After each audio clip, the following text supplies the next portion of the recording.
आज की बात। स्वागत। 2014 में एक फिल्म आई थी, द थ्योरी ऑफ एवरीथिंग। इस फिल्म ने पूरी दुनिया में इस कारण से भी अपना नाम ऊंचा किया कि इसके साथ प्रसिद्ध वैज्ञानिक स्टीफन हॉकिंग का नाम जुड़ा। दरअसल थ्योरी ऑफ एवरीथिंग ये फिल्म प्रसिद्ध वैज्ञानिक, खगोल और भौतिकविद स्टीफन हॉकिंग के जीवन संघर्ष पर आधारित थी।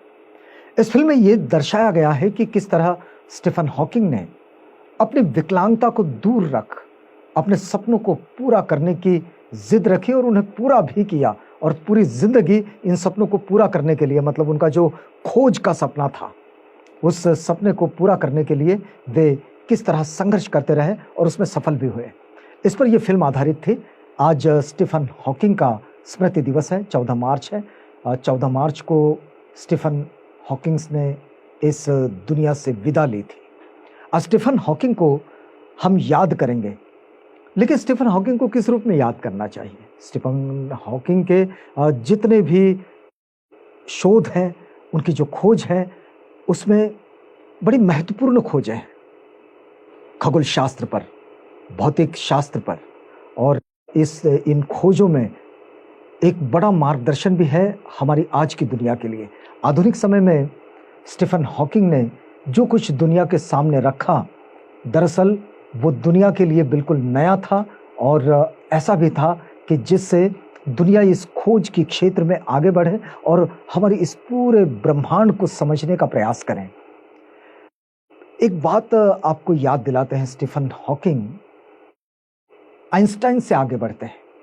जैसे आइंस्टाइन कहते हैं कि उन्होंने भी सिंगुलरिटी पर एक सिद्धांत रखा, और सिंगुलरिटी पर उनका जो मानना था वो ये था कि सिंगुलरिटी वो बिंदु है जहां स्पेस और टाइम एक असीम रूप से वक्रित हुआ है। वे ये भी कहते थे कि टाइम एंड स्पेस में कोई एक भारी पिंड जो आता है तो उसकी वजह से एक झोल पड़ जाता है। लेकिन स्टीफन हॉकिंग इससे आगे जाते हैं, और स्टीफन हॉकिंग कहते हैं कि बिग बैंग दरअसल ब्लैक होल का उल्टा पतन ही है। उन्होंने पेनरोज के साथ मिलकर यह खोज की, पेनरोज भी थे उनके साथ, और दोनों ने मिलकर यह खोज की। 1970 में उन्होंने अपना ये शोध ग्रंथ प्रकाशित किया, और इसमें वे लिखते हैं कि सामान्य सापेक्षता का यह अर्थ है कि ब्रह्मांड ब्लैक होल के केंद्र यानी सिंगुलरिटी से ही शुरू हुआ, और इस सिद्धांत को पूरे ब्रह्मांड के लिए इस्तेमाल किया गया, और बताया कि गुरुत्वाकर्षण सिंगुलरिटी पैदा करता है।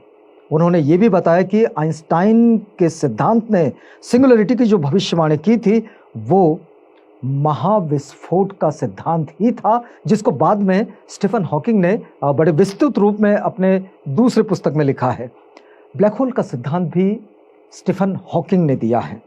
1971 से 74 के बीच उन्होंने जो अध्ययन किया, उनका जो शोध अध्ययन रहा, उसके आधार पर उन्होंने इसे विस्तृत किया है, उसका विश्लेषण किया है। वे कहते हैं कि ब्लैक होल में विशेषताएं हो सकती है, उनका द्रव्यमान यानी कि मास, कोणीय गति और चार्ज।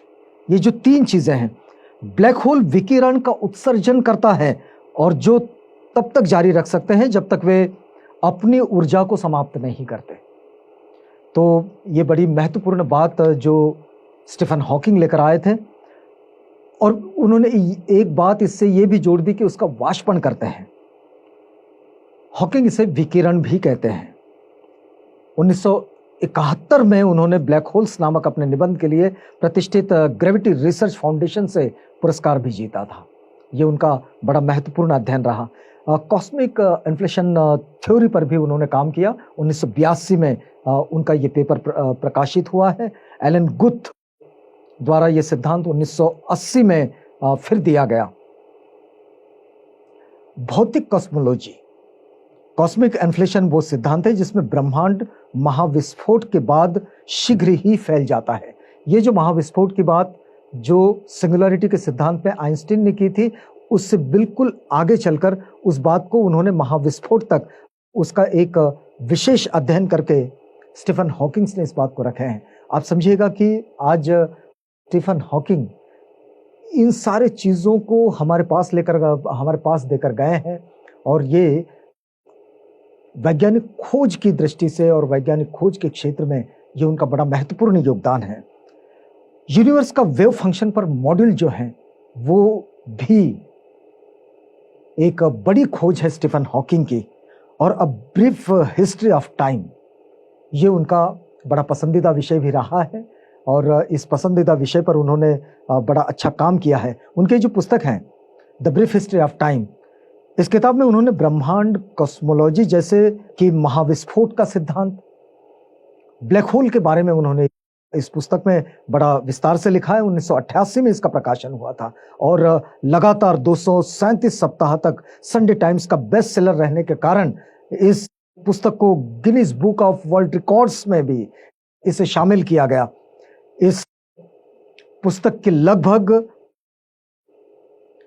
1 करोड़ से भी ज्यादा प्रतियां बिक चुकी, और 40 अलग अलग भाषाओं में इसका अनुवाद हुआ है। तो आप समझ सकते हैं कि स्टीफन हॉकिंग का ये जो काम है, ये काम कितना विशिष्ट काम है, और इस काम के लिए स्टीफन हॉकिंग को जरूर याद किया जाना चाहिए।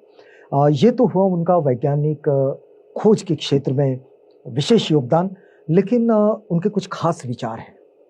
स्टीफन हॉकिंग कहते हैं कि आप सितारों की ओर देखो, अपने पैरों के नीचे देखने की कोशिश ना करो, सितारों की ओर देखो, और जो देखते हो उसका मतलब जानने की कोशिश करो। बड़ी गंभीर बात स्टीफन हॉकिंग कहते हैं कि जो देखते हो उसका मतलब जानने की कोशिश करो, और आश्चर्य करो कि क्या ये जो ब्रह्मांड का अस्तित्व बनाए हुए हैं उसके प्रति उत्सुक रहो। मतलब मन में हमेशा जिज्ञासा रहनी चाहिए नई चीजों को जानने के लिए।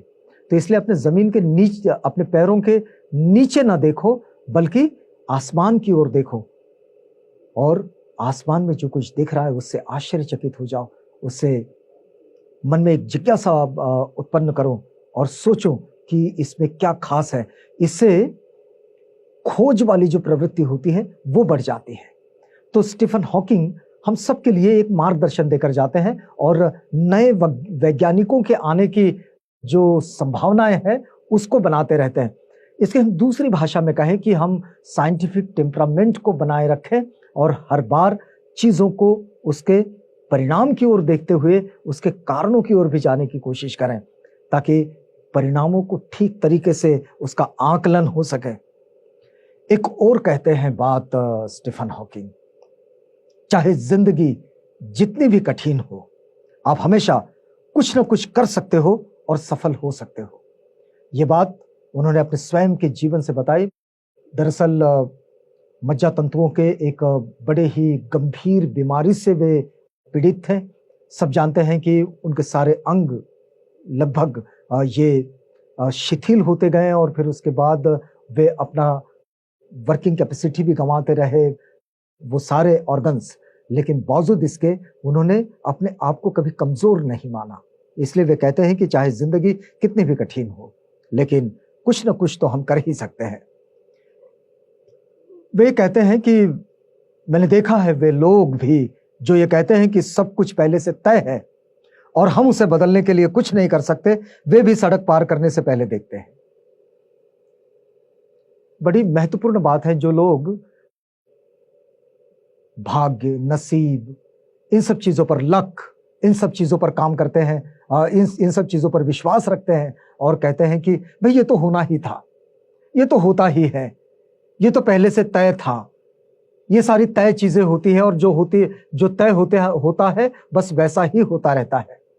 उनके लिए स्टीफन हॉकिंग कहते हैं कि वे लोग जो ये मान के चलते हैं कि भाई ये तो होना ही था, ये ऐसा ही है, वे लोग भी जब सड़क पार करते हैं तो ये जरूर देखते हैं कि रास्ता खुला है या नहीं। तो फिर इसकी क्या जरूरत है? अगर आपको रास्ता देखना है तो फिर आपको इस बात पर विश्वास करने की जरूरत नहीं कि ये तो पहले से ही तय था।